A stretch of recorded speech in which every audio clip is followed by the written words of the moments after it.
So maybe you can tell me your name first? My name is Robert Frolich. I'm the chief rabbi of the Dohany Street Synagogue, Budapest. And maybe you can tell me a little bit about the history of Jews in Budapest and the synagogue. Wow. The history of the Jews in Budapest, it's a long story. It's a long story. It goes back to the Roman age, when the Roman legions arrived to the territory of Pannonia, which was the western part of Hungary of today. The Jews came with them. So this is the first Jewish memento, the first Jewish memory in the territory of the Hungary of today. Several gravestones from the Roman ages, from the 3rd century. Since then, the Jews were settled all over Hungary. In the medieval ages, there was a world-famous Jewish settlement in Buda, in the capital of Hungary, which was destroyed by the Austro-Hungarians when they conquered back Buda from the Turkish. The next step which we have to mention is the revolution against the Austrians in 1848, when the Jews participated in the revolution against the Austrians. And at the end of the revolution, as a fee or as a reward, they received the same rights as the non-Jewish citizens of Hungary. But it was never valid, because the revolution was failed, and this emancipation was never fulfilled. The next step is 1895. This was the reception of the Jewish religion.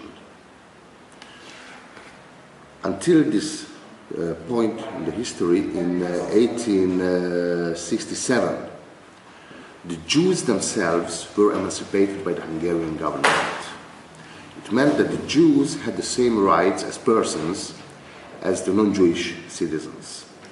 But Judaism as a religion was not accepted. It was accepted in 1895. Before the emancipation of the Jews,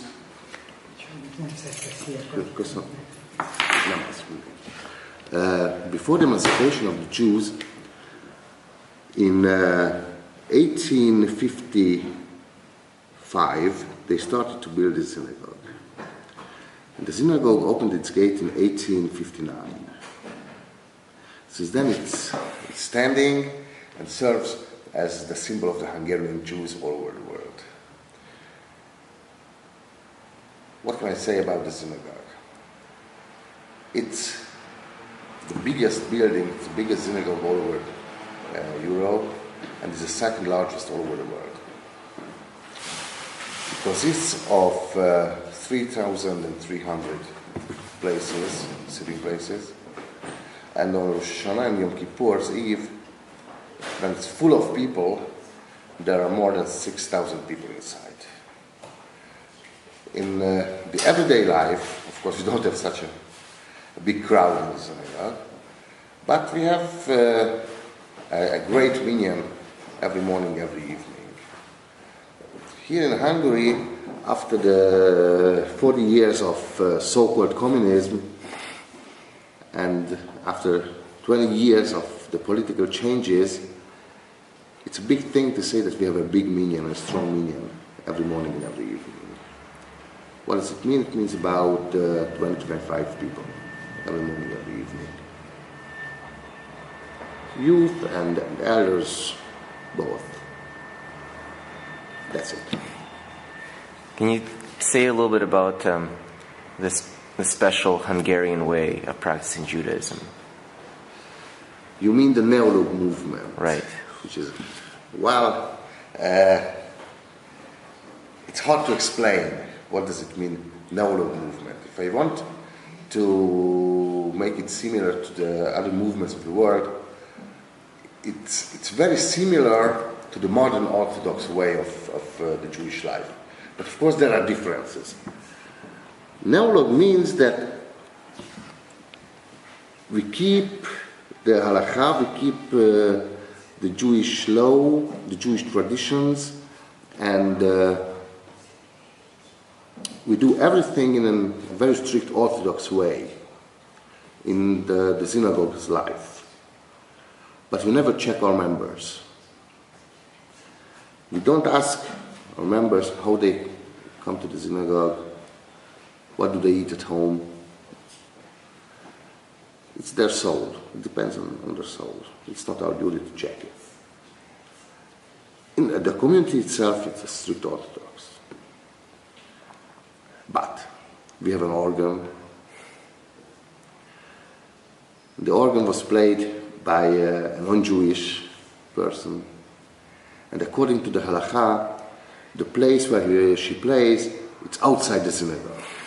So it's a little bit this way now. But at the end, it's not our business what a non-Jewish does on Shabbat outside the synagogue. Mm-hmm. So the main point of neurological movement is to get closer to the non-Jewish world, as close as we can, to show the non-Jewish world that we're not so much different. That's why they made the organ, for example. Mm-hmm.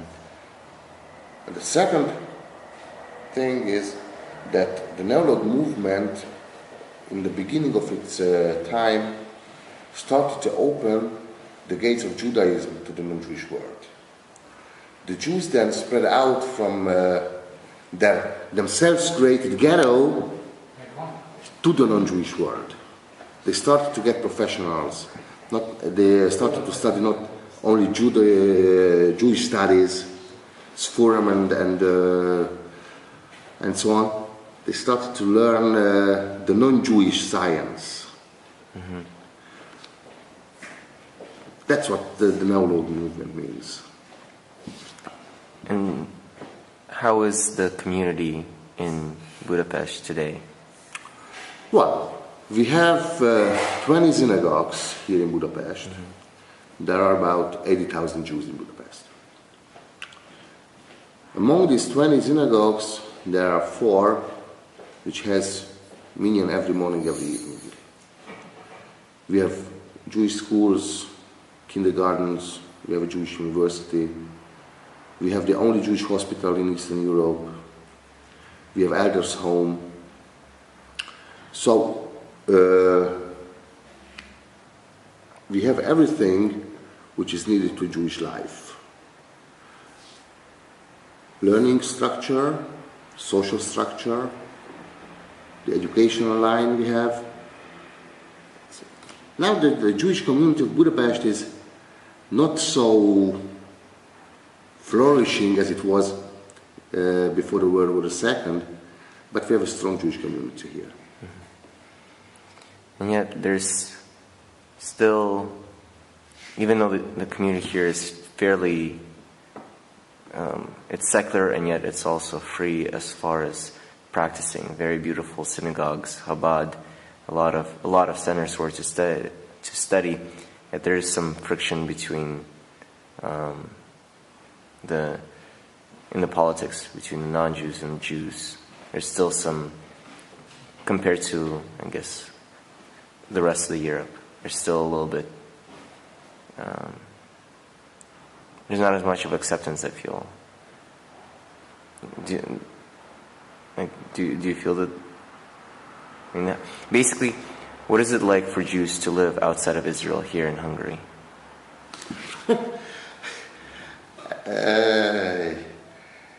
How it's like in the States, like in Germany, like in France, or anywhere in the world. We are safe and we are not safe. We are quiet and we are not so quiet. They let us live and don't let us live. I think the Jewish life in the Golas, in the Galut, it's the same anywhere in the world. If you ask if there's anti-Semitism here in Hungary, just read the news. And you find the answer that, yep, we have such nice, big and great anti-Semitism here in Hungary. We didn't have it 10 years ago, and with God's help, we will not have it 2 years more. But now we have it. So we survive. This is more of a philosophical question. What do you feel it is to be Jewish? Ask me, how does it feel to be a human being? It's a natural thing for a Jew, being Jewish. And you cannot explain how does it feel, how it is to be Jewish. Not how does it feel, but what do you feel it means to be a Jew? Oh, what do I feel it means? When I was a student of the rabbinical seminary, I talked about someone. And a friend of mine said that he's a good Jew. And one of my teachers asked, is he? He doesn't eat kosher. He doesn't keep Shabbat. He doesn't come to Jewish companies. Why is he a good Jew? So, it's the main point, I think.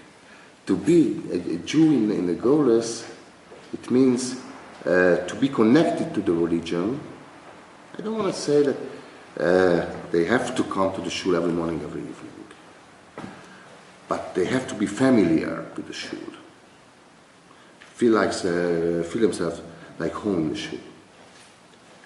To have Jewish roots. A non-Jewish can come to their services. Everybody can come to the services. It doesn't make them a Jew. But if he has a Jewish father or a Jewish mother, he starts to feel like a Jew when he comes to the synagogue. And if he starts to feel like a Jew, he feels that he belongs here, he starts his way to become a Jew at the end, by the conversion, if he has a Jewish father only. And to do something for the Judaism, for the Jewishness, to come, to share the community. Have you been to Israel? Yeah, several times. And why do you think Jews all over the world don't make the Aliyah, or if they do make the Aliyah, they come back and keep living outside? Ask them. Well, I was only a tourist in Israel. Yeah, I never lived in Israel. But you decided to stay here. Yeah. It's a hard thing to cut all the roots, to leave the family, to leave the parents, the grandparents, or the graves, and to go to the other end of the world. It's not only a decision to go or to stay. It's a possibility, it's strength or weakness. And everybody has his own business in his homeland. Or a businessman, or worker, or teacher, or rabbi. It's hard to live. And when you come to Israel, it's hard to get used to it. To be like in Israel. In the very early 90s, there was a Hungarian scientist who made an Aliyah to Israel. And he came back. And they asked why he left, why he came back. And he said that in Israel, there are so many kinds of Jews. Sephardi, Ashkenazi, Litvish, Yeke, Hungarian, Yemen, Temani, Marakai, so kind of Jews. But there's only one kind of Jew which does not exist in Israel. A dirty Jew. A what? A dirty Jew. Which the Goyim, the anti-Semites say about the Jews, the filthy Jews. Right, right. This is the kind which doesn't exist in Israel. Mm-hmm. And this is the only kind of Jew which exists in the diaspora. But why he came back? Because he could not get used to live there.